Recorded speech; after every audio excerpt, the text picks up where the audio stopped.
Howdy, folks. Welcome to Retsutalk episode 51, special Valentine's Day edition for all you lovers out there. I'm just saying it's Valentine's edition as a way to justify the delay we've been having lately with podcast content in general. You know what I'm saying? We're slacking. What do you have to say for yourself? I'm blaming you for this directly. What do we have? Wait, why is this a Valentine's thing? What are you talking about? Because Valentine's Day is tomorrow as of the day we're recording this, and it will most likely be posted on said day if I don't get to it today. Yeah, I've been pretty hammered at my job, and you really shouldn't be drinking at work. And is the problem are completely useless to me. Well, so you know. Are you busy playing games? Kind of, but not really. I try to get a couple hours of Dark Souls in a night. No, I'm kidding. When you're not playing Dark Souls, are you thinking about Dark Souls? Not particularly. Okay. Not dreaming about Dark Souls? I don't think I am. Like, wet dreams about Dark Souls. Is this like an intervention or something? I think you have a Dark Souls problem. Why are you playing it now, though? You've played it previously. Just for shits and giggles. It's called I'm a trendsetter is what it is, honestly. A revisit to Dark Souls for me is a way to help me prep for the new one that is coming out in approximately 1, 2, 3 months. That's right.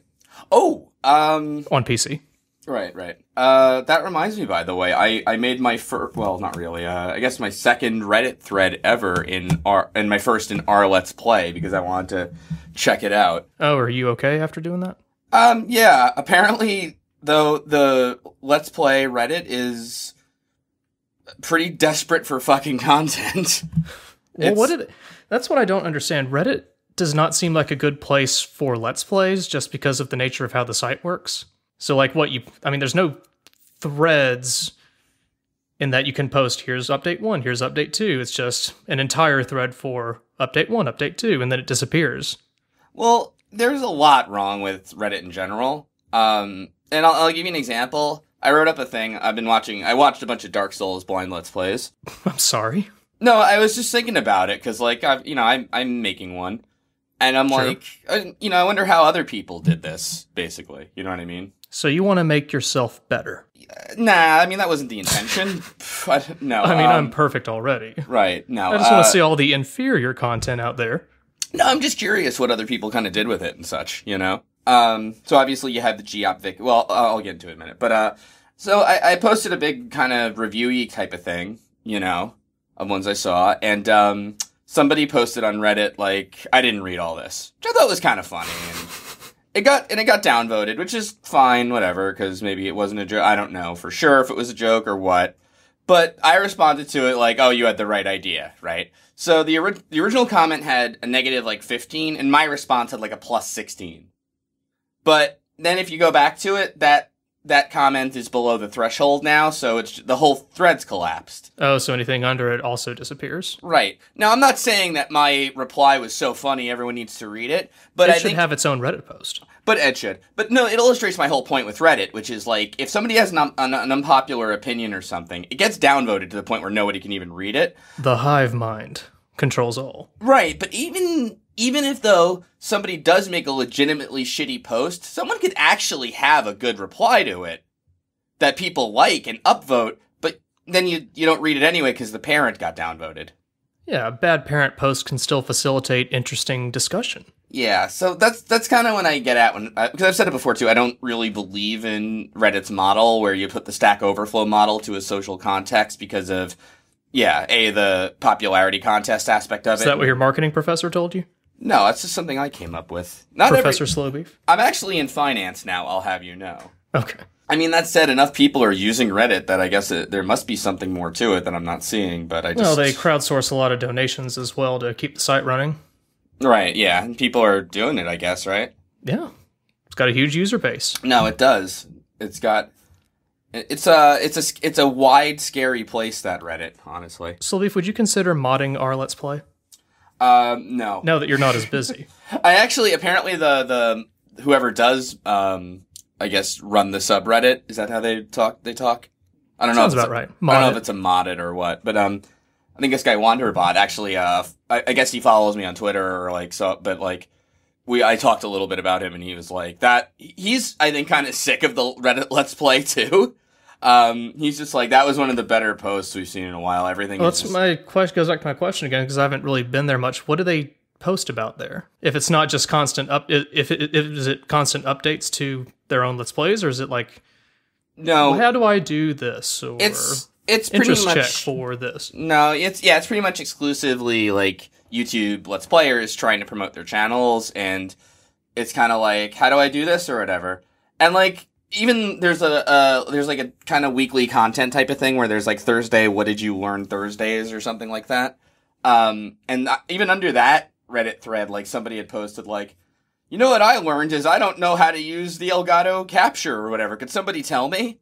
You know, it's like... You learned that you didn't learn how to use something? Right, it was basically, he was using the thread as, like, a guise for, I need help with my channel. Yeah, it's kind of like... And apparently a lot of stuff really is just like, you know, like, hey, by the way... Look at me, I'm over here. I made a thread, right, which I can't blame them for, because the market is so fucking flooded with Let's Play. Yeah, if people don't come to your channel automatically, you have to advertise somewhere. It's really fucked up though, because if you look at it and people talk about their threads, they say things like, "I got like 10 views the other day, but they dropped down to 3. What did I do?" And it's like, wow, this is a whole new ball game. Because back in the day, you posted something with Let's Play, you got like 1,000 by default. There were like 1,000 people out there who are just searching Let's Play, like, and hitting refresh on the YouTube. Like, search oh hey, bar. a video. What's this all about? Exactly, yeah. But nowadays, yeah, it's a tough... Well, you know, I blame everyone for that. No, I do. Well, it all goes back to you. Yes. No, I blame... If history is to be believed. Well, whatever. There's some... I'll mention that in a second. But the other issue is that, like, you know, everybody kind of says, like, I love Let's Play. Let's all be yay. All our Let's Plays are great. So there's, like, a super low barrier to entry, blah, blah, blah. You know that whole deal. Yeah. If you try, you win. Yeah, yes, exactly. And I think people kind of want to keep it that way, because then it just makes, if they want to go into Let's Play, it makes life easier for them down the road, so... Well, I think the thinking is you can't go wrong with a hobby. If well, you do it, you're participating and you're great. Yeah, which is not true. Right. But then, of course, there's, well, what if my hobby, you know, is going to net me some money? And it's like, if I like to collect rocks, if I'm a rock collector, I can't do it incorrectly. I found a rock, I got it. Yeah, but what if... I succeeded at my hobby. Yeah, but what if your hobby is to show that rock to other people, and there's a guy down the street showing people rocks, and they won't look at your rocks because they're busy looking at his rocks? But I worked really hard to get these rocks. Well, if you don't care and it's just I bought software to help me collect them in mass and distribute them to a wide array of people simultaneously. Right, there you go. That's where the metaphor just keeps going strong. What do you call it? But I mean, that's all I'm saying though. You know, it does get into a whole. If you don't care, obviously, about views and all that shit, that's fine. But people do care about that, and some of it is legit because you do technically want to see if you make something to entertain people, you would like people to watch it and be entertained or not. You know, but it's also important that the material be good. Well, that's what you'd think, right? But, you know, now, again, though, look what happened. It's a problem with the people not watching it, not a problem with the content itself. Right, exactly. Nowadays it is, because you could have really something good and engaging, but nobody knows about it. Right. Well, anyway. Like this podcast. Right, exactly. I don't even think people listen to 9 minutes anymore. I don't even post them anymore. Mm-hmm. I just use this to talk, man. Hey, I want to plug something, kind of. Okay, it's a bit early for that, but okay. Game Informer had a nice, speaking of the whole Let's Play thing, Game Informer had a nice little write-up about me that ended up being like a blurb right under like a picture of a guy's crotch. So that's nice. Was it your crotch? Yes, it was. No, it was not. I was wondering why they asked you for that. No, it was a phone conversation and stuff. You know what? I wasn't going to bring him up, but I would like to. I have to concede somebody came up with the first Let's Play, possibly. Oh, maybe the first one that, whatever. Somebody pointed out Game Center CX came out in like 2003. Ooh. So maybe technically, if you want to go by just a sort of like, who did that content? And in 2004, Japanese guy yelled over Biohazard 2. And recorded it. QED. QED. The reason I'm bringing that up is because there is this piece of shit guy And I was originally like, you know what, it must kill him. But, all right, I'll explain. One day, this dude called the Awesome Incarnate reads this thing about how I say, look, as far as I know, the Immortal is the first, like, video Let's Play. Whatever, it's no big deal. And he's like, oh, I've got something that predates that. He apparently had done a video of this Burton versus Fear or something, him playing the game Fear. It was actually a scare cam Let's Play. It is really terrible. And then he got afraid that he'd get in trouble at work for posting it. So I guess like a couple days after it was up on YouTube, he made it private. And he's kept it private on his channel for like all these years. Now he's seen that Let's Play has become like a thing. And he saw this thing, so he's like, oh, I guess I've got the first Let's Play. So he posts this video called World's First Let's Player Not Slow Beef. And then he does the dumbest thing in the world and makes a thread with that same title in games on something awful. Not Let's Play? Well, you know what? Rookie mistake. Well, holy shit, there are tons of people in games who hate fucking Let's Play. Especially video ones, especially the camcorder ones. So he immediately got this response of like, who fucking cares, you douchebag? Like everyone was like kind of piling on him. To which he assumes they're all defending me, But these people could care the fuck less in games, but alright. So, anyway, he's kind of a dick about it. And I go to his video, and in the comments, this is great. His point of making this new video to show that he had made a previous video, and he was truly the first Let's Player, which, by the way, he's not, it turns out, because you have Game Center CX predating him, and that Japanese guy.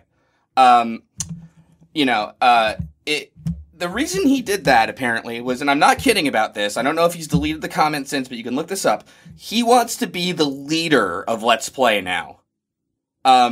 Because Let's Play needs a leader, frankly. Apparently it does. It's about time someone stepped up. And he says, I'm okay with Slow Beef and Something Awful following me to take Let's Play away from, he didn't say tyrants, but a word like that. These are his actual words? Yeah, like PewDiePie, Tobuscus, Total Biscuit, who are using Content ID Match to, like, own Let's Play or something. They are? He's a fucking nut, yes. Well, that's the thing, first of all, Total Biscuit has actually come out and said he hates the whole Content ID Match thing. Or doesn't think it's right, or whatever. I don't know exactly what PewDiePie or Tobuscus's views on it are, well, they're kind of invulnerable to that at this point, aren't they? Yeah, pretty much, to be frank. But none of them have come out in support of it, and they certainly don't get money from it, Right. So this guy's crazy. So then, basically, people start thumbs downing his videos. They start commenting like, "Who are you? Like, what are you talking about?" So he backpedals away from that, from the whole "I want to be your leader" thing, and then he goes into it and he goes, "In actuality, well, it's not." What did he say then? In actuality, oh yeah, so he goes, all right, here's what it is. He's like, I think Let's Play is coming to an end with the Content ID Match stuff, so I just want everyone to know where it initially came from. Okay. For the history books. Right, for the history books. So, okay. For the historians, the aliens who come to our world when it's gone. Yeah. So they'll know who the incarnate of awesome is. Right. And I watched one of his Let's Plays of Castlevania Lords of Shadow. So it must have been pretty good, right? He doesn't seem to really understand what a Let's Play is. Because there was a lot of, I think there was like 2 or 3 minutes of just silence. And then, oh, a spider! And that was like his only commentary. Oh, no, that's Let's Play. Yeah. Actually, he's got it, yeah. Mm-hmm. Proof positive. So he's the equivalent of a patent troll, right? Yeah, actually. Pretty much. And I'm sorry, by the way, I still say the whole trend started on Something Awful. That's still my opinion on the matter. But regardless of Game Center CX and Japanese guy, okay? So take that, fucker. And by the way, when I was interviewed for Game Informer, it was before that guy and stuff, But anyway, the reason I didn't bring this up... So there's going to be some corrections issued in the next edition? Yeah, maybe. No, but the reason I didn't bring it up, because I think it was probably killing this guy to, like, have this, like, awesome proof and stuff of he's truly the heir to the throne. It's been gnawing at him for the past 5 to 6 years. Yeah, basically. Right. And I was just like, I would love it if he just died away in obscurity, because he was really a douchebag about the whole thing. And it's like, if you want to like contend you're the first Let's Player and all that stuff, please do that without me. You know what I mean? Like, you don't need to, like, include my fucking name in your fucking video and... Or if you want to contend that you're the first person to do Let's Play, ask yourself why. It's like making a video like, I'm the world's biggest asshole, not Slow Beef. And it's like, hey, I didn't ask to be part of this. Like, go fuck yourself. You do your own goddamn promotion. So how come he didn't replace you as mod of Let's Play? Because, I don't know why. Honestly, because the Japanese guy yelling over Biohazard was there first. He's doing it now. Yeah. He's actually G-Op, yeah. Oh, that's the thing too, by the way. Apparently, some feedback on our previous podcast. A lot of people didn't know what we were talking about. It's very inside baseball kind of stuff. Yeah, no. For those of you who don't know, by the way, I was the moderator of the Let's Play forum, and I'm being succeeded by two guys. And Zorak was my co-mod and all that stuff. But there was a lot of trickle-down moderation. More Friends or less, of Slow Beef getting the big gig. Nepotism everywhere, more or less. Yeah. Absolutely.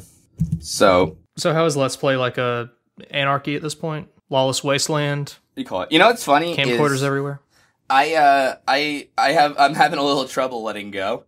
No, I'm kidding. But it's funny though, because going to the mod forum and shedding a single tear every time you get that can't be displayed thing. Or it's funny though, because like in the tech support for it, there was like a little derail about like a YouTube game reviewer type, and I was gonna post like, oh, by the way, we have a thread if you want to discuss this here, and I'm like, I'll let the new guard do that, you know, whatever. I'm really trying not to like backseat mod, but like I've been doing this for a bit, so. When you jump in, you do kind of have that, you know what I mean? Like, okay, guys, knock it. No, I don't do that anymore kind of reaction, you know? Once you have power, it's hard to let it go. No, it's actually very easy and made me very happy. Absolute power corrupts absolutely. It doesn't, though. I'm very happy to have let it go. Oh, we'll see about that. I'm serious. It's so much, like, less things to do. Not so much, but you know what I mean. It's whatever. At any rate, though, it's been going well, and I'm happy, and it lets me play more Dark Souls and things like that. That's all that matters, really. Speaking, though, of YouTube game reviewers, it happened again. Did you hear? Which thing? The thing that you told me about, so it's completely ridiculous that I'm asking if you heard. More game developer copyright dick waving, but with a twist, perhaps. Yeah. All the news is not quite out there as of this recording, but this is we don't know the deets. No, but we do know that your best friend, the TB, tuberculosis, he had a video taken down, another harsh review on a game that I can't remember what the name of it was. Nah, me neither. Fuck him. No, it was yeah. So that's very true. He this is the second time it's happened to him actually. The first time was a game called Gary's Incident, which he panned. So, panned means bad, right? Yes. Okay, good. Just making sure. I'm a professional. No, he totally pans this game. The developer fucking files a YouTube copyright strike and says to him, like, hey, you don't have any right to make money off my copyright IP. Keep in mind, though, he'd asked, like, the developer specifically for a review copy for his channel, and the developer's like, yeah, sure, go nuts. Here you go, review it. But apparently the negative review, since it was monetized, they felt, oh no, we can't have that. They didn't know it would be monetized? Yeah, but keep in mind what's fucked up about it too is they didn't hit anybody else, just him. Because he has a big channel and he was kind of negative about it. And apparently that issue has since been cleared up. But yeah. But now it's happened 2 for 2, huh? It has, though the information's not quite clear right now. Yeah, this one seems to be the developer is saying it might have been an ex-employee who did this one. Yeah, which just goes to show how terrible the whole Content ID copyright system is in the first place, when any schmuck can apparently represent a whole company. Yeah, it really is, though.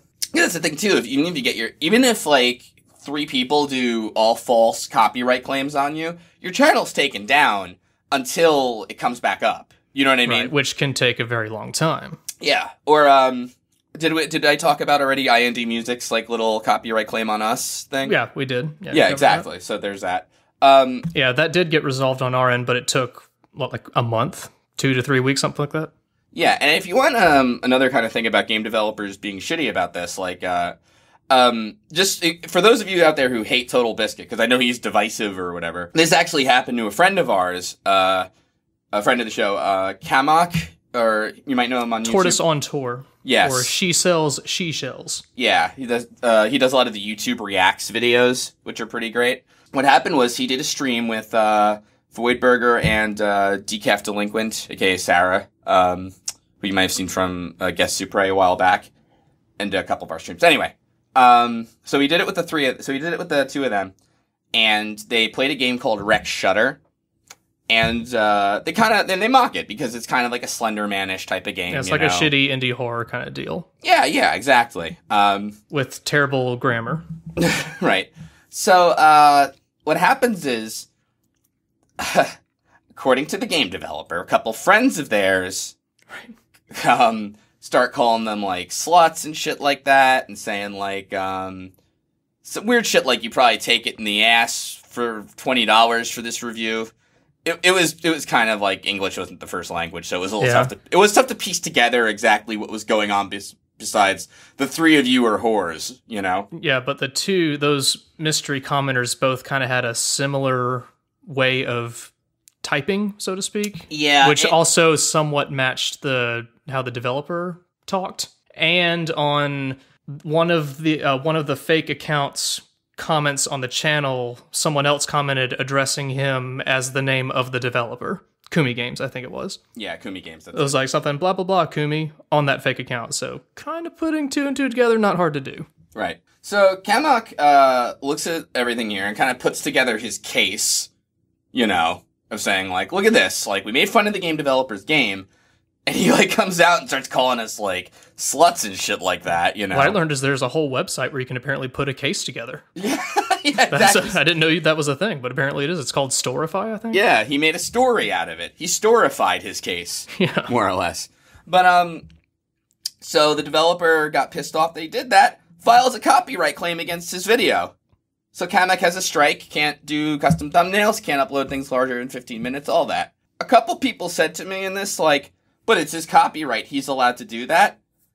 I'm not saying that it was not legal of him to do that, but it's very clearly petty and an abuse of the system the way he used it. Thank you. Yes, exactly. Like, there's plenty. There could be any number of other videos talking either positively or negatively about the game. They still exist. Is there like really a point outside of just greed or something? And this guy released his game for free, so it couldn't be that. Where you could go up and say, somebody publicly didn't like my game, I'm going to abuse the copyright system solely to shut them up. Anybody who liked my game, by the way, yeah, you can keep yours up. Yeah, exactly. You know what I mean? That's a pretty flagrant abuse of what the thing is for, you know? It's just a matter of, if it's a positive thing, they're scratching your back a little bit, so you scratch them back, let them have their revenue. But if they don't scratch your back, then no. Or have a clearly stated policy and just say, like, or, you know, the first thing you should do, I think, in a lot of these things, especially if you're smaller, is just to contact the person and be like, hey, listen, you know, I'm not happy that you used my content this way. But I can interact with a computer and make the thing I don't like go away, not have to talk to anybody. I don't what is social? Yeah, and the developer went even farther, by the way, and then after the copyright claim, also posted Kamok's. Oh yeah, because Kamok had to give away his real name and I think address too in order to file the claim in the first place. And so the developer guy posted those emails which had at least his name and personal email in them, which is a shitty thing to do. Yeah, exactly. So to be clear though, Kamok filed a counterclaim. Right. Say like this is covered under fair use, blah blah blah. You know. And then the developer took his, like, real info that you have to give in a counterclaim. Because once it's counterclaimed, YouTube is like, okay, we're going to let this go for, like, 2 weeks, and then we're taking down the copyright claim, and you guys can settle it in court now that you have each other's personal info. That kind of thing. Right. Yeah. So, Kamok actually did go to a lawyer. Oh, yeah, the guy threatened, the developer threatened to go to a lawyer about all this. Kamok actually did go to a lawyer and was like, yeah, you know what, this is... Based on you have a legit case based on all this. Yeah, because especially... I saw the Storify. Especially... but a lot of it had to do with how the developer reacted to it and such, you know? Right. So then the developer was like, okay, I'm just kidding. We can handle this nicely, right? He backpedaled really heavily. Yeah, I think because I think it was just like a case of somebody fucking around with Unity, and then it's like,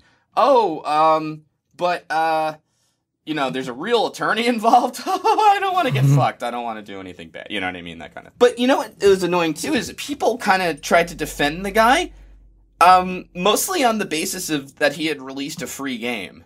And to be fair, they kind of were acting like sluts.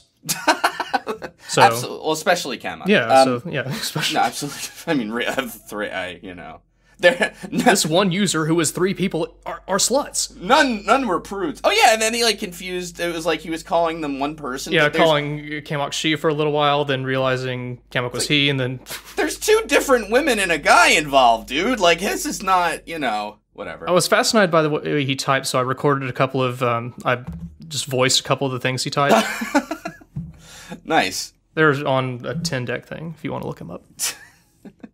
But you know what I think the part of the problem is that people give game developers a lot of deference, like video gamers, I mean, as if it's oh man, these people were really nice enough to grace us with their video game and shit. It's like it's the same mentality with Let's Play. Hey, they tried, yay. No, it's true though. And this guy gave us a game for free. It's like, oh, he gave us a game for free. He must be a nice person.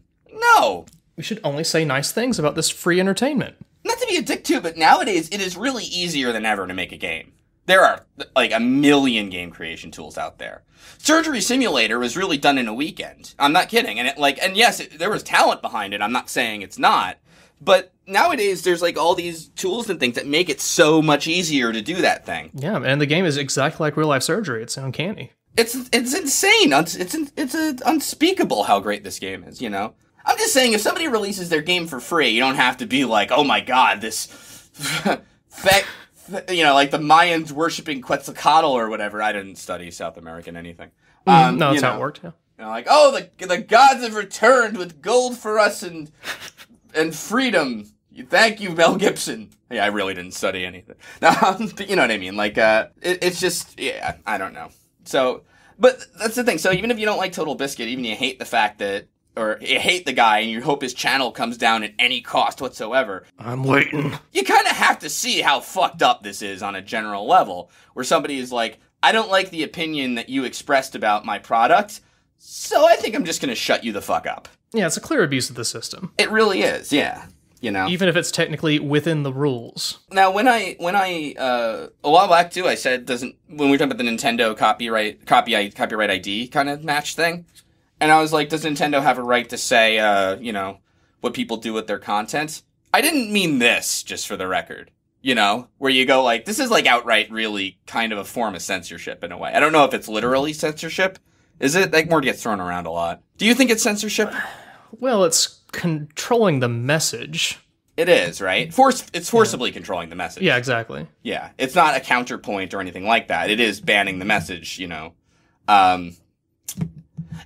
so, what do you call it? Yeah, I certainly don't mean that by any stretch of the imagination, but, geez, well, that's the thing, I don't understand, YouTube seems to really err on the side of whoever is making the claim, which I kind of get given what they do. If you have this giant video hosting thing that everybody does, you have to be very vigilant about people who are here's the Wicker Man, here's... if they don't come across as negligent on that front, then they could get in big trouble. Right, exactly. And it's Google, so they really have to kind of... They're in talks with the MPAA and shit like that, which is not just Paramount, but all of them, you know what I mean? Yeah, it's like God and shit. Yeah, but it is basically... Yes.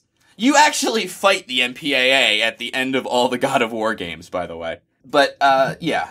No, so, I understand where that's coming from, but it's been very clear now, a couple times over, that this is getting really badly abused, And it happens to us, too, when, people are just oh, I don't like that Retsutalk video. I bet I can file a copyright thing, and it's you really want to legally touch this, dude? It's not...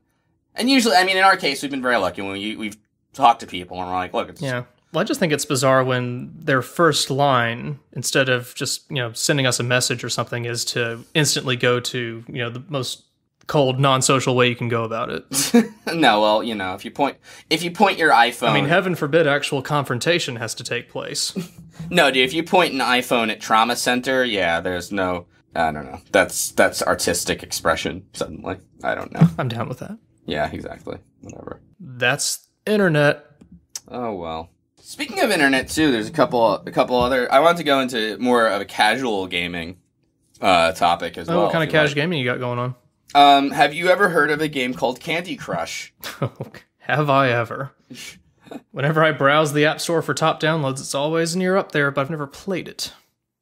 Because of my condition. No, yes, you have. I think you have played it, actually. I have. Have you ever played Bejeweled? No, but I'm familiar with that as well. Have you ever played any sort of match 3 game like that? I've played Yoshi's Cookie.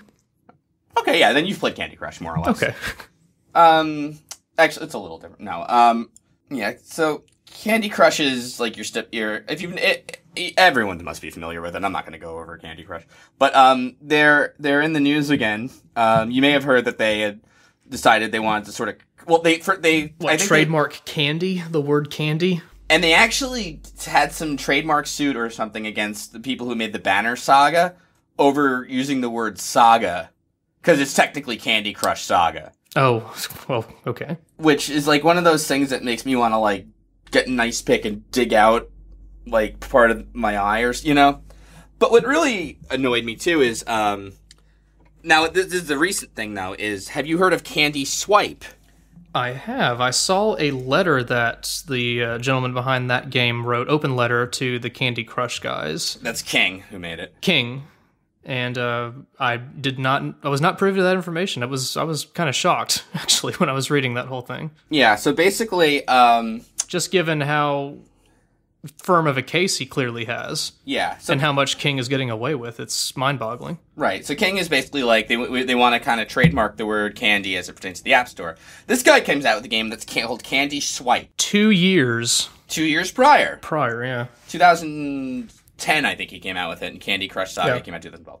So, he actually did file for copyright. And he has a little thing about how he created the game for his mother who died of cancer, because she loved those like little match 3 type of games, like Bejeweled and such, you know? Mm-hmm. And he notes, too, that if you look at the art assets... Yeah, and the open letter, they're lined up right next to each other. Down to the logo, the everything. I don't think it's as bad as Zynga, because they just steal, you know? Candy Crush, it's like, it's a little weird. Like, the word sweet, especially, is like the same thing you get when you complete a stage or get a... There's some clear inspiration, and that's putting it nicely. Right. So, basically the guy goes into like, look, I made this game, you know, for my mom who was dying, and he goes, even on the Android version, if you complete it, you can see it still retains the in memoriam kind of statement I put at the end. I put my copyright in for, my trademark in for this. I trademarked Candy Swipe, and the problem is, he goes, Candy Crush is so big, people confuse our games. I even get letters from people who think I'm Candy Crush and things like that. Okay. But he doesn't want to give up his trademark to King, you know, because he's like, it's my game, I made it, you know. So King buys out a company that had come out a game even earlier than that in 2008 called Candy Crusher. They buy out that copyright, they buy out the trademark from them, so now they got his trademark, more or less. And he was just like, all right, thanks a lot, you won, assholes, you know? Here's what I don't get. Candy Crush has been, like, on Saga, that is. It's been on the top of the App Store, the top grossing, for, like, months and months and months. All the figures you hear of him getting, like, per day are crazy. Mm-hmm. And... it's not enough. It's apparently not enough, but, like, how many people do you need to have how many people do you need to employ? Like, how big does your revenue stream have to be here, exactly? What are they fighting for? Is what I'm not understanding, you know? Greed, I guess. I mean, I feel like part of it might have started from a whole, like, there's no real, it's Wild West out on the App Store. Like, if they make Candy Crush, there's not, you know, much stopping someone from saying, like, oh, I have Candy Smash, you know? So I kind of get that, but if someone did legitimately beat you to the punch by 2 years, and you're still the more successful in winning, why don't you just leave them the fuck alone? You know what I mean? Yeah. I mean, I don't even know what to say about it. It's just so... it seems so cut and dry to me. I don't know how it's gotten the way it has now. Basically. It's crazy. Yeah. It's like, it's just, I don't understand. I honestly don't. And apparently, it's the King had also posted this, like there was some earlier issues, or maybe it was the same ones that you had talked about already, but they posted something about how, oh no, we want to support developers and let them flourish and whatnot. Yeah. And like he said, if you want to contact me personally, here's, the CEO guy making it seem like, I will respond to you myself. And then like some writer had tried that and they just got some generic like PR response from like the firm that represents them. Yeah, of course. But here's the thing, and the fucked up thing. Well, first of all, I mean, Candy Crush really it kind of fucks with you. Is the trick to it? And its addictive properties, you mean? Yes, actually. It kind of uses the standard video game thing. I have a whole theory on this if you'd like to hear it. No, but like, so the reason people do say like, why don't you just play Bejeweled instead? But there is actually a difference between Candy Crush and Bejeweled. And that is, Candy Crush, I haven't played Bejeweled in a while, but Candy Crush is more graduated in terms of levels, meaning that, like, you get little episodes with a goal. Like, bring these ingredients from the top to the bottom, or match this many green candies, And the goals incrementally become a little more difficult each time? Yeah, pretty much, Or they do add new gimmicks every, like, 20 to 30 levels, like bombs and fudge and shit like that. No, it's my favorite candy is bombs. Yeah, right. But here's where things get kind of fucked up, though. You can't actually get good at Candy Crush. Excuse me. But it feels like you are? Right. Do you ever hear, the Skinner box, the mice hitting the button for the pellet? Oh, yeah. And, it works on people, and then the most addictive thing you can do is make the pellet come out randomly. Like, if you reward the mouse by pushing the button, the mouse will do it whenever they're hungry. But if you do it randomly, the mouse just keeps sitting there hitting the button even as it's accruing more pellets, even if it's not hungry. It's like the slot machine principle in a way. Right. And the fucked up thing about Candy Crush is it is completely random. Like, if you play it for a while, you start to notice, like, you don't have any control over the game. Because even if you're smart and you can figure out combos on screen now, you can't control the candies dropping from the top. And there's all, like, little random things they throw in, And then they do the thing, too, where they have fuel, which is, like, the most annoying fucking concept in mobile games, and I hate it. Is it sugar? No, it's lives, hearts, because sugar would have, been in line with it. So you gradually get a heart attack as you're playing the game. Yes. Crushing all that candy. Have you really never played Candy Crush? I've not. Okay. I've never been much for cash iPhone games. I understand. Okay, good, though, actually. Don't play it, because they're assholes. No, so this is the fucked up thing about Candy Crush. You get 5 lives. If you lose a round, like, you have a time limit or you run out of turns to, you lose a life. Standard. Let's say you drop down to 0. King goes, okay, you're going to get your next life in 15 minutes, so you can't play until 15 minutes go by. But can you pay to make that not be a thing? What do you know? You got it. The freemium model? The freemium model. There you go. But this isn't even, like, by power-ups or anything. This is, we're only going to give you, like, 5 lives every... Like, I'm sorry, but who can't wait 15 minutes? Well, keep in mind, you only get 1 with 15 minutes. That's the insidious part. Oh, only 1 chance? Because that's what you think, yeah. You think, like, oh, I can wait 15 minutes. And you go in, you only get 1 shot at it, you lose, and then boom, you're done. And later on, there's levels that, like, those bombs I was talking about, where, like, one level in particular, like, if you activate the bomb, you have 2 turns before it blows up. So if you don't match it, you just lose automatically. There's, like, really a lot of fucked up stuff where, like, if you really, like, take a step back and look at it from, like, sort of a design kind of model, the odds are really stacked against you. It just looks like they're not. You know what I mean? Yeah, I see what you mean. So this isn't really Bejeweled anymore, where it's just a fun, who cares, casual, like, match 3 game. This is a little more, like, insidious, because it kind of fucks with you. And here's a big example of this, if you want kind of quote-unquote proof of it, is another one of their games is called Bubble Witch Saga, and it's Bust a Move. You ever play Bust a Move? No. Bust a Move is an awesome puzzle game. It was out for the Neo Geo back in the day in the arcade. You can play it for the emulator. It's actually Bub and Bob from Bubble Bobble, or the mascots of it. It is one of the best puzzle games, though, because it's like, you get, like, a little cannon that has a colored sphere in it, and there's other colored spheres all around it. And the idea is you shoot the sphere. At others, you can match 3 or more to like make like, you know, things drop down and stuff like that. You can kind of get the idea. Sure. But it's cool because you can like reflect shots off the wall and do cool shots like that. Okay. Yeah, you bust a lot of moves, it sounds like. Exactly. Now, to be fair, bust a move on the iPhone is pretty terrible. The free version, it doesn't run very well and stuff. So, of course, King comes along and they've got Bubble Witch Saga, which is the same thing. And Bubble Witch, and here's the thing, if you want to make bust a move luck-based, it's kind of hard to do, right? Well, King found a way. Bust a move is usually pretty smart about which colored spheres to give you. So, like, if there's only 2 colors left, they're going to start giving you only those 2 colors so you can finish the level. You know? Oh, not so with Bubble Witch Saga. Are the developers all recovering alcoholics? It's pretty much that, right? Yeah. But, no, they're just greedy fucks. But listen, even if that's not enough, you know Peggle, how like if the balls drop in a certain pot, they add that element to Bubble Witch Saga. So it's not enough to clear enough of the gems or bubbles that you need. They also have to drop down, kind of like play a little physics pinballish kind of game and drop in the right pots to give you enough score so you can pass the level. Oh, if you can't pass the level, you've lost a life. And guess what happens when you go to 0 lives? You have to wait. Yes, or pay. But hold on, and then just to make this all really more fucked up, the last fucking thing in the King games that they do. So let's say you're playing Candy Crush, you've done your waiting, you don't want to pay all that. Let's say you beat level, I think it's 30. There's another 20 levels waiting for you if you give them 99 cents or ask 3 of your friends on Facebook to unlock the levels for you. Fuck that. That happens every 20 levels. It's so annoying. The only ways around it I've heard people do are, like, they get, like, little networks of their friends. They buy 3 phones, 3 separate accounts, all get them on Facebook. You actually could do that, though, because technically... I bet you could. Yeah, I mean, and, oh, by the way, this is simultaneously smart and also a little insidious.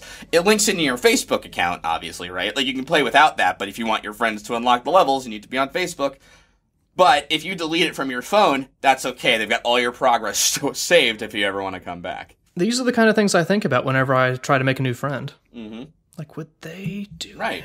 Oh, by the way, for all of you out there listening, if you hate that fuel concept in mobile games, because a lot of them are adopting that now because of the success of Candy Crush, if you hate that, all you have to do really is just set your clock ahead on your phone to defeat it, typically. Or throw your phone away. That defeats the whole money time system or whatever. None of them have gotten around that, really. Because you can't without network access and shit, but I hate that model. Or find less terrible games to play. There is that, too. Play the real Bust-A-Move. It doesn't run as good as Bubble Witch Saga. Just play Dark Souls. Yeah, or just play Dark Souls. Dark Souls freemium for iPhone. Do you know, by the way, From Software actually turned down the offer to make Dark Souls mobile? Hey, if you pay 99 cents, you can kindle this bonfire. You gotta like From Software. They also did this, they have this pre-order offer, but it's not the kind of pre-order offer that gives you exclusive content that no one else would get. It's just like, okay. Hey, here's like a weapon or armor set you can get later in the game, but if you pre-order it, you can start with it. And it's like maybe, I don't know this for sure, but I would assume it's something that's nominally better than what you may find early in the game. Right. See, that actually kind of disincentivizes it to me. I like to suffer in Dark Souls. Apparently so. Yes. What does that mean? Well, I've just noticed that there's a lot of things you could be taking advantage of that you just don't do on some kind of stubborn principle, like using NPC summons, that kind of thing. My one problem, I feel like, is NPC summons really trivialize. Well, I'm only basing this on Bell Gargoyle. Well, any summon does give the bosses a little more health. Right. But, I mean... 2 summons give them a lot more health. Another thing I heard, too, is Iron Golem. The summon from that, like, the person you can summon can take on the boss by themselves. That is pretty true, yeah. Yeah. So, because people can't stop giving me hints, the ONS boss, you know?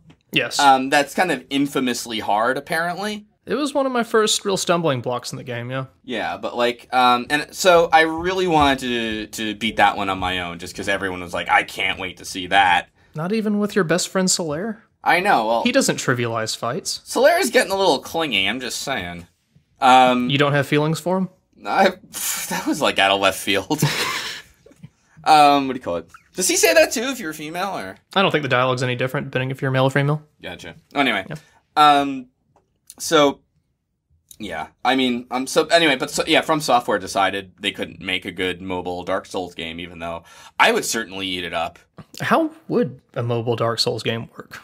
I mean, it would probably just be Candy Crush, right? Yes, more or less. I had a little streak where I just downloaded a bunch of games, mobile games for a stream, and one of them actually turned out to be better than I thought it was. It was Batman Arkham Origins.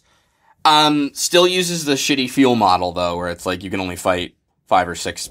You know what I mean? That's so not Batman. And it's annoying too, because even if you win, you expend your like stamina or points to play. So if you win like all 5 things in a row, they're still like, nah, you gotta wait like 15 minutes or so, dude.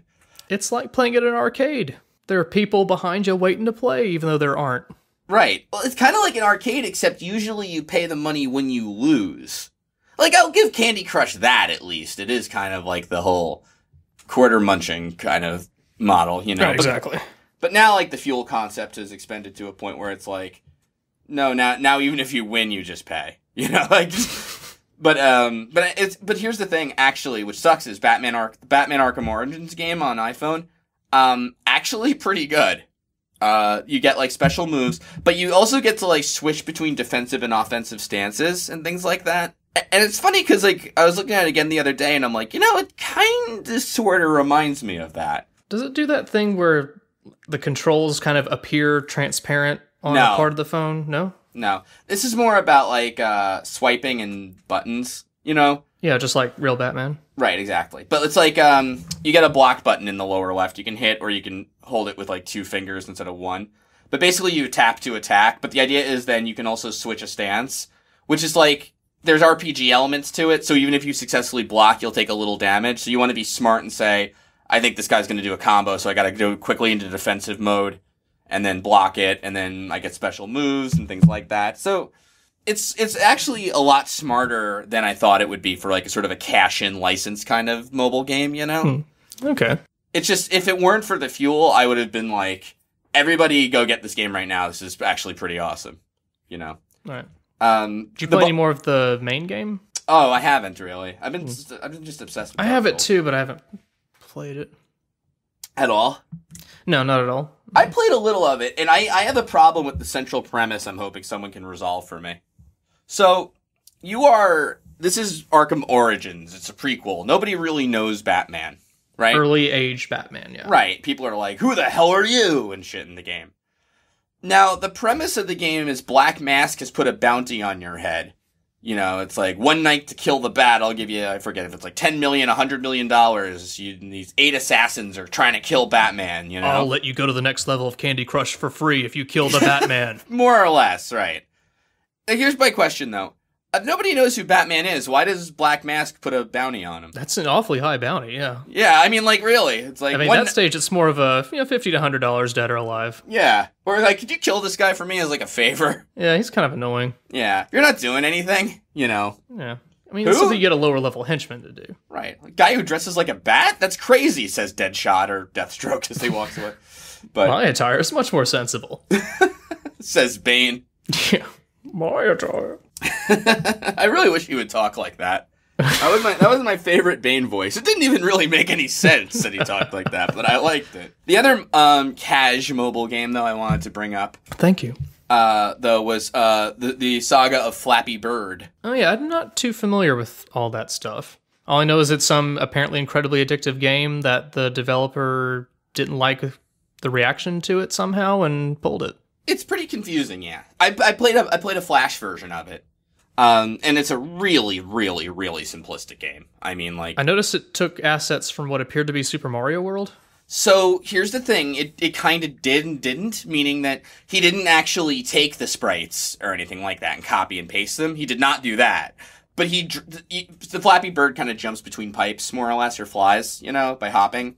Sure. And those pipes are green, and they have a similar kind of shine or specularity. A lip at the top. Yeah, exactly. Like, when you look at it, you're like, aren't those the Super Mario pipes? And then if you actually were to, like, take the sprite asset out, you're like, oh, it is different. Like, he actually did draw it. It just, was pretty plainly inspired by that. Also, the Flappy Bird himself looks a lot like a Cheep Cheep. Like, not Not quite. Like, maybe one of the, the big ones in Super Mario Brothers with the big... The ones that eat you? Yeah, the big lips and everything. Yeah. It kind of reminds me of a cross between that and a regular one. Like, you look at it and it looks very Mario-like, But again, he didn't rip the sprite or anything. It looks like that. So he went to one of those websites where, like, what do you do if you take 2 pictures and mate them? What comes out? And then that's how he got the art assets. Okay. I think so, more or less, right? Yeah. Flappy Bird is just a game where all you do is tap the screen. So anyway, the developer, I believe his name is pronounced either like Win or Wen, but he's Vietnamese. It's like Nguyen. But I think like Win is actually how you say it. I'm going by Twitter here, which is the master of all knowledge. Yeah. That's where I get all my news. But at any rate, so he makes like allegedly 50K a day. Nobody knows exactly how true that is. It's a free game, right? Or do you pay for it? No, it's free. He has ads running on it. Oh, okay. And, so here's the kind of... 50K a day? Yeah, that's what he says. And then he decides, he says something strange about... He feels like the game's too addicting. And then he's just like, I can't handle the pressure that I've gotten, which I think is more reasonable. Because then, like, this game has become sort of like this big hit, you know what I mean? Like, it's the new Angry Birds, Is it more or like less. He didn't think he deserved the reception that it got? Yeah, that's what he said on Twitter, too, It's interesting. Yeah, and so he took it down. And apparently he had gotten some death threats before he had taken it down. No, it's that stupid fucking internet principle of, I'm saying it on the internet, so it's obviously not real kind of bullshit. Mm-hmm. So he takes it down, and then he gets a ton of, like, people tweeting at him, like, fuck you. And one guy, though, really tweeted something like, I'm going to buy a sniper's rifle, kill your family, and have them raped by a necrophiliac. Over Flappy Bird! If I don't get my Flappy Bird going between 2 that's a reasonable reaction. Well, what the fuck is wrong with everyone? And so, and of course, there's already like 1,000 Flappy Bird clones out there. It's not like you can't get your Flappy Bird, right? If you really fucking need it, which you don't. So it's like, and they were talking about this on co-optional podcasts though, about like Phil Fish and developers like that who kind of just like bear the brunt of it. And a couple people wrote articles about how it's kind of like weird what the sort of expectations and things gamers put on you if you're making games for them and stuff. Sure. So maybe I was wrong a little earlier in this podcast when I say not to give people deference just because they've made a game, because I guess they have a lot of shit to go through, But maybe that's what makes them crazy, is that gamers are all fucking weird and hyperbolic. I think about that a lot. Just working in the industry in any capacity just seems like a miserable experience. More or less, yeah. Like, I would love to hear stories from people who work in the industry where the rewards outweigh the negative. I think you have to be that kind of person, like, who's just completely fine with that, or maybe, like, you're not in the limelight. Like, as much as we talked about From Software, I bet it is a very short list of people who could tell you the names of some of the designers on it, or the programmers, or if I'm sure there are people out there who know the executive producer, or maybe there's a head designer, or one person you could talk about. But it's not like a Shigeru Miyamoto joint. It's not like, who's the guy? Sakaguchi. It's not like, the guy who did Prince of Persia, whose name I'm blanking on right now. You know what I mean, though? Yeah. There was that one person who did some art for Borderlands 2, I believe, and she gave us a indirect shout out in the credits. That's right, she did. She must have had a good experience working in games. Absolutely. Well, you know what, though, is shitty? Actually, this is what's really shitty about the games industry, is that part of the reward, the benefit you get from working there is being able to work there, because It's such a close-knit, tight industry.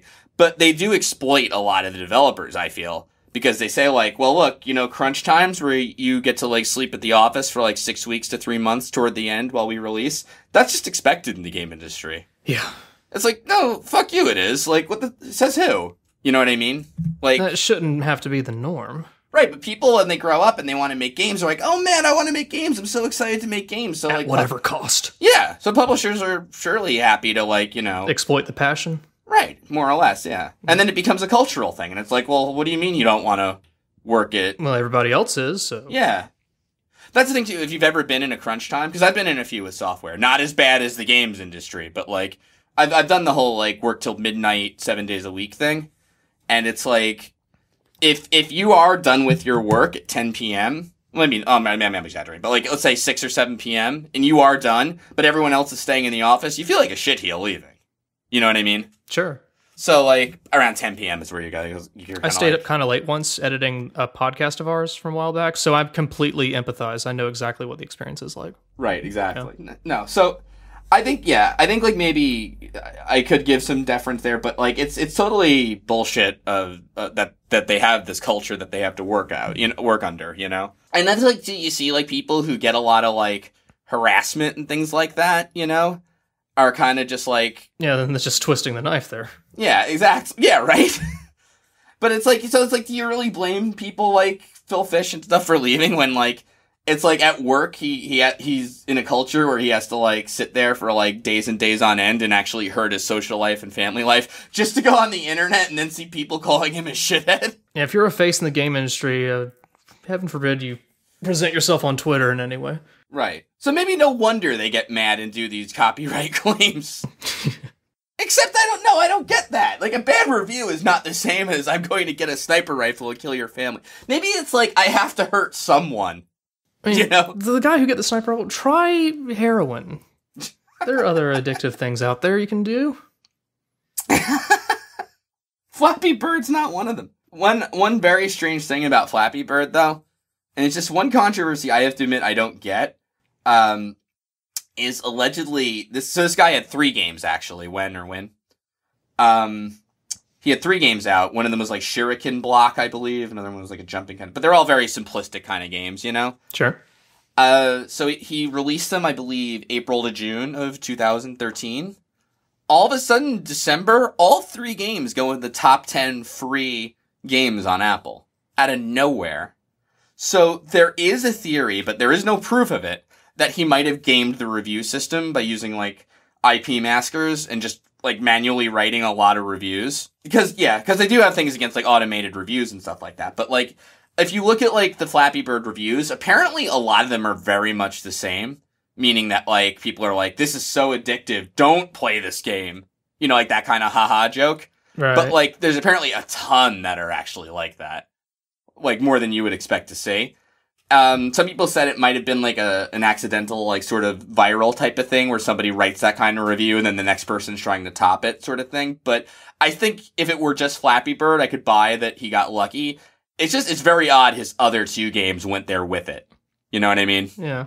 Well, that doesn't seem to go along with his reaction to when it got popular. See, though, I'm wondering then if, like, if he was worried about getting caught when it got that popular.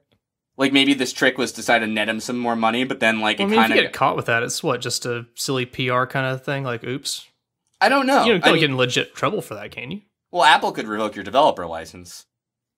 Like, it's not illegal. You can still walk away with millions of dollars after a few days, or a few weeks. This is a good point, honestly, yeah. So, I don't know. Or, he could be coming back with a microtransaction model.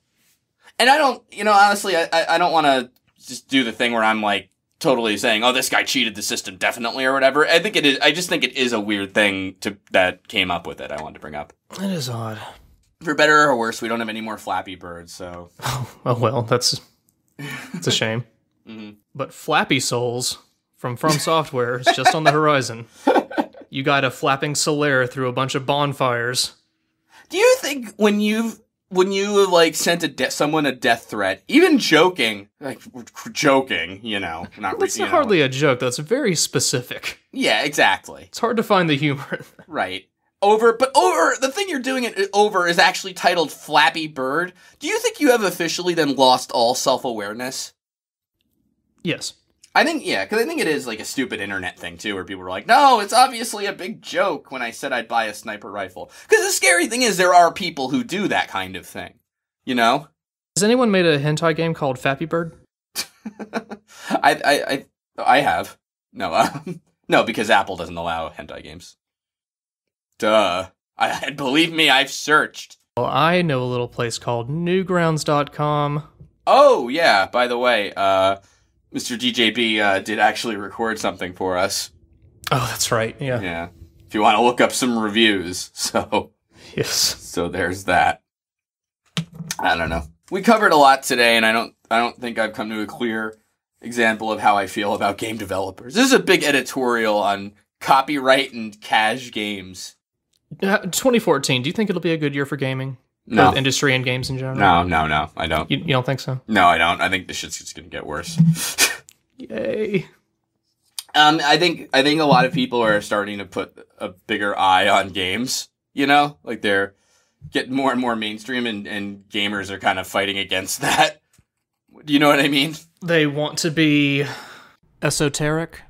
It's just, no, it's funny because, like, when I was growing up, a lot of things is, I wish, people were like, I wish games could be regarded like other things, like movies and, TV and stuff. Art. Yeah, more or less. And now that's starting to happen, and people are like, and it's like, oh, maybe we should all stop acting terrible, Or not all, everybody, but you know what I mean? Like, there's really that faction of people who are, like, apparently dead set to make gaming just for what they deem gamers, and are really being fucked up for to the get there. hardcore audience only. I'm flexing my dick right now. Yeah, basically. Yeah, stuff like that. So that, I think... My dick has biceps. Right, and I think that's ultimately what's... It's actually 2 inches. part of... On the internet, it can make it seem bigger. And also what I've been talking about with the game industry being kind of dick to, like, with this whole, like, hey, we can... if you get in here, you're one of the lucky few, so we can treat you like shit. Even though, like I said, it is easier now more than ever to make games, I mean, that's a culture that's not going to change anytime soon. Sure. There are a couple companies heard of who are like, no, we want our developers working 9 to 5 days a week. They need to have a life, which I think is totally cool, personally. And I wish more companies would do that sort of thing. My game company will do that, okay? If anyone wants to join Slow Soft. But what happens when it comes crunch time? What do they do? It's going to be called From Slow Beef. We're going to be making Dark Souls ripoffs on iOS. If you want another soul, you need souls from your Facebook friend. Wait, that's not a bad idea. No, anyway, no. But you'll engage in jolly cooperation. It'll be great. What a jolly podcast. Absolutely, it is. It is. Oh, hey, La Mulana Kickstarter is closing soon. I think they need like 19 grand more. Oh, how many days does it have left as of this recording? Well, today is what, the 13th of February? It is? I believe it is, yeah. Oh, you were saying it. It was. You weren't. Gotcha. Yeah, it is. I got you. Valentine's Day Eve. The La Mulana 2 Kickstarter. And... Throw some love on this occasion. 9 days. They have about 16 grand to go. So how much have they accrued? $184,764. Damn. They need 200. Well, I think they're going to meet that goal then. You think so? I think so. There's a last minute kind of thing that's happening there. I think it'll happen. People love La Mulana. Well, even so, I mean, just, if you've got... Throw some love their way on this special Valentine's Day. Throw some candy hearts in the form of candy cash. Well, don't do candy because that's copyrighted. You'll get in trouble for it. Yeah, absolutely, right, yeah. Some cold, hard cash. Absolutely. And there's another game that I'm trying to find right now, which is like...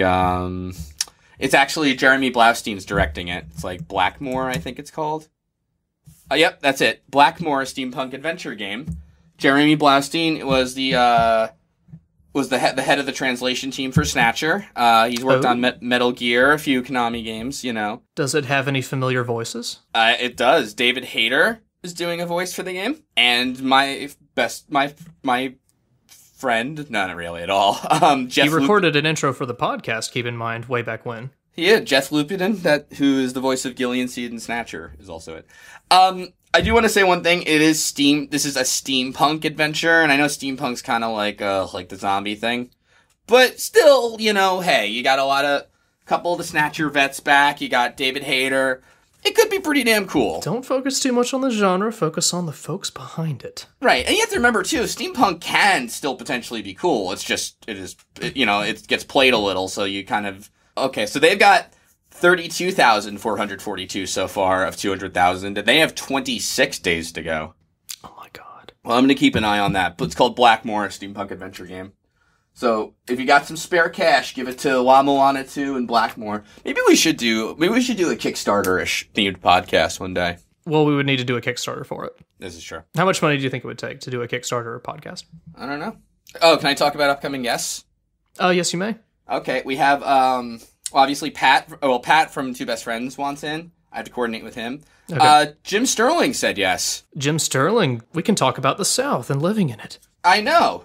We'll have crazy stuff to talk about, so I got to coordinate with him too. But they'll be coming up in future podcasts, and our list is growing a little short. I'll have to see if SSOH PKC still wants in. You haven't asked me, Slow Beef. Oh yeah, whatever. Well, and that's the end of the podcast. No. So, yeah, but. Should we also say that it's pretty definitive at this point that we will both be at RTX and have a panel at RTX? It is very definitive. We are going to have a panel at RTX in Austin. Please come by. Please. July 4th through 6th. Celebrate independence by coming and hanging out with us. Absolutely. We will be at PAX also, by the way, but I don't think we're going to have a panel for PAX. We'll crash other panels. Right. We'll say disparaging remarks from the back, and you can sit in and listen to those. Yeah, basically. We will find you, Proton John. I'm logging into the site right now, basically, just to say about that. But, yep, no, the thing for PAX panels is gone, so who knows anymore. Probably have not been announced yet. No, but we'll see, I guess. At any rate, yeah, so that's all I got. Then all has been gotten. All right. Well, in that case, Dead to Rights. Dead to Rights. 2014.